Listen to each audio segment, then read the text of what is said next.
Bismillahirrahmanirrahim. Assalamualaikum warahmatullahi wabarakatuh. I am Francisca from Bandung Islamic University at the Faculty of Law. I and the research team funded by LPPM Unisba with Rimba Supriyatna and Liza Zulhijjah will present about identification of potential PCR pricing cartels during the COVID-19 pandemic in Indonesia, based on the circumstantial evidence model from Naziratul Bayyinah's theory perspective. The background of this research is the COVID-19 pandemic has attracted the attention of the government in almost all countries, including Indonesia. Various efforts have been made by the government to overcome and also reduce the number of spread of COVID-19, including tracing. One of the tracing mechanisms promoted by the government is by holding a swab PCR. Procurement of PCR equipment in Indonesia by way of import is carried out by both the government and the private sector. The import of PCR detection equipment is dominated by the private sector with a percentage of 77%, while the government's importation is only 16%, and the rest is carried out by non-profit organization of 6%. The procurement of PCR, which is dominated by the private sector, is currently in the spotlight of various parties, especially related to price. The imposition of prices for PCR, which is considered to have similarities, give rise to allegation of a cartel carried out by the private sector. In relation to the allegation, the Business Competition Supervisory Commission or KPPU is also currently conducting an investigation. KPPU's in-depth investigation on the existence of a cartel at this time is of course focused on collecting data which will be closely related to the evidentiary process. Evidence in cartel cases, as has been widely discussed by experts so far, is considered quite difficult if it only relies on direct evidence, so that it is possible to use indirect evidence or circumstantial evidence. With regard to the legal basis for the use of circumstantial evidence in Indonesia, KPPU has issued KPPU Regulation number 4 in 2011 as a guideline for the implementation of Article 5 of Law number 5, 1999 concerning price fixing, in which KPPU for the first time explicitly used the term indirect evidence. This provision is further strengthened by KPPU's Regulation number 1 of 2019 concerning handling of business competition cases. The concept of proof by using circumstantial evidence in alleged cartel cases can also be based on the Naziratul Bayyinah theory or the theory of evidence in Islamic courts. Ibn Qayyim al-Jawziyah stated that bayyinah or evidence in Islam is not only limited to the presence of minimum of 2 witnesses.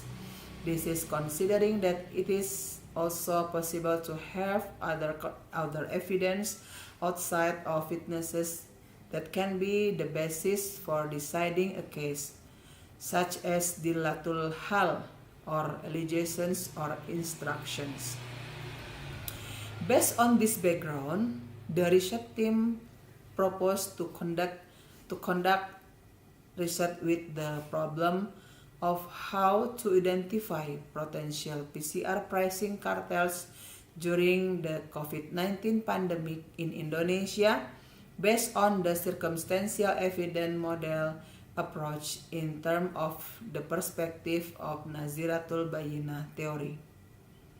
Special purpose from the proposed research, it is to analyze business competition law in Indonesia to accommodate the circumstantial evidence model approach in the process of proving cartel cases and the potential for PCR pricing cartels during the COVID-19 pandemic in Indonesia, based on the circumstantial evidence model approach in terms of the perspective of Naziratul Bayyinah theory.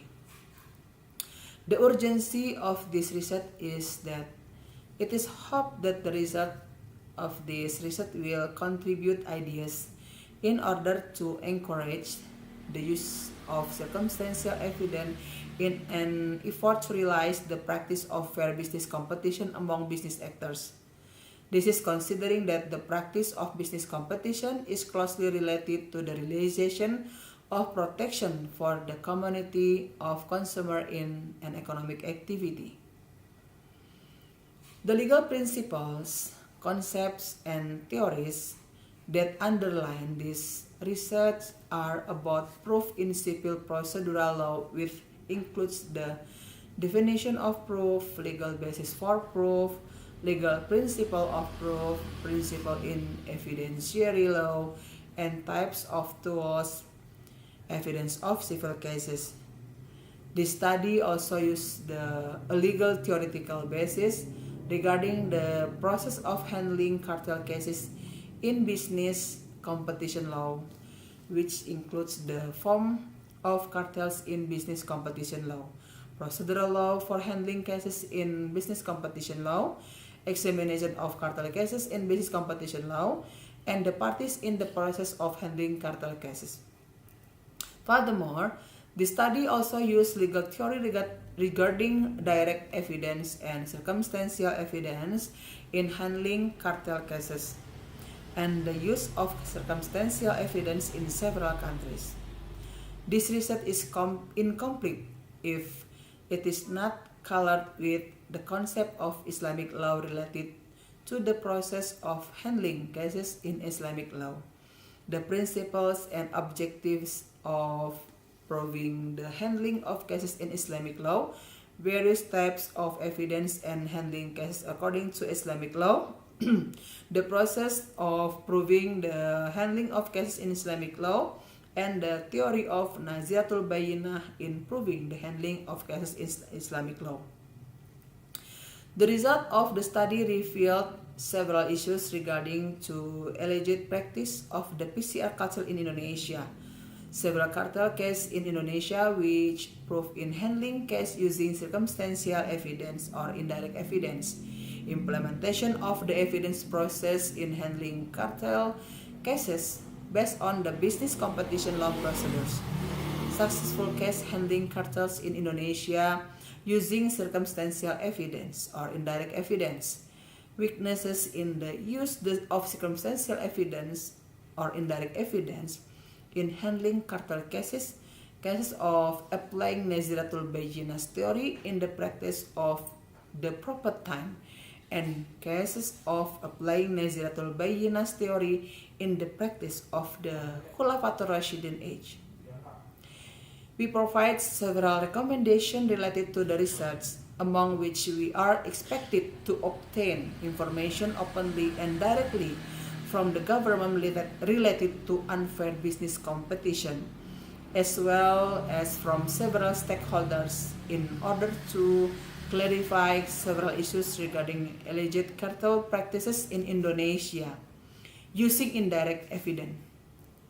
In addition, direct information is very much needed in order to explore more deeply and sharply regarding the weaknesses of the application of indirect evidence in handling cases of alleged cartels in Indonesia. That's the presentation we can deliver. We apologize for any shortcomings and mistakes. Wassalamualaikum warahmatullahi wabarakatuh.